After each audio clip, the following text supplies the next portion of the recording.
আল্লাহ রাব্বুল আলামিন সুস্পষ্ট ভাষায় জানিয়েছেন, সফল কাম হলো সেই যে জাহান্নাম থেকে নাজাত পেয়ে জান্নাতে পদার্পণ করতে পেরেছে। জীবনের পরম সাফল্য ব্যর্থতার হিসাব মিলাতে পেরেছেন তো?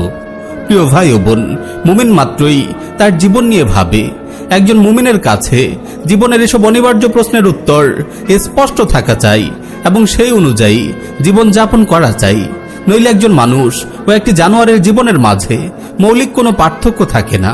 প্রিয় ভাই ও বোন, আল্লাহ রাব্বুল আলামিন অসংখ্য আয়াতে ক্ষণস্থায়ী দুনিয়ার হাকিকত তুলে ধরেছেন। আল্লাহ তাআলা বলেন, ইন্নামা হাযিহিল হায়াতুদ দুনিয়া মাতা' ওয়া ইন্নাল আখিরাতা হিয়া দারুল কারার। এই পার্থিব জীবন তো অস্থায়ী উপভোগের বস্তু, জেনে রেখো আখিরাতে হলো চিরস্থায়ী আবাস। তিনি আরো বলেন, সব মানুষ কুফরের দিকে ঝুঁকে পড়ার আশঙ্কা না থাকলে তিনি কাফিরদেরকে তাদের চাহিদার চেয়েও বেশি সম্পদ দান করতেন। এমনকি তাদের ঘরের ছাদ, দরজা, সিঁড়ি ও খাট সব সোনার উপর করে দিতেন।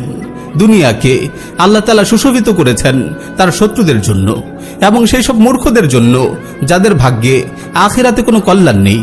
রাসূল সাল্লাল্লাহু আলাইহি ওয়াসাল্লামকে তিনি তাদের চাকচিক্যের দিকে দৃষ্টি প্রসারিত করতে নিষেধ করেছেন। যারা দুনিয়ার ভোগবিলাসে মত্ত হয় তাদের নিন্দা করেছেন। অনেক অবুঝ ভাই ইউরোপ আমেরিকার বস্তুগত সমৃদ্ধি ও তাদের ভোগ বিলাসিতা দেখে বিস্মিত হন। তাদের জন্য কোরআনের এই আয়াতে রয়েছে অনেক বড় শিক্ষা। আল্লাহ তাআলা নবী সাল্লাল্লাহু আলাইহি ওয়াসাল্লামকে বলেন, যারহুম ইয়াকুলু ওয়া ইয়াতামাত্তাউ ওয়া ইউলহিহিমুল আমাল ফাসাউফা ইয়ালামুন।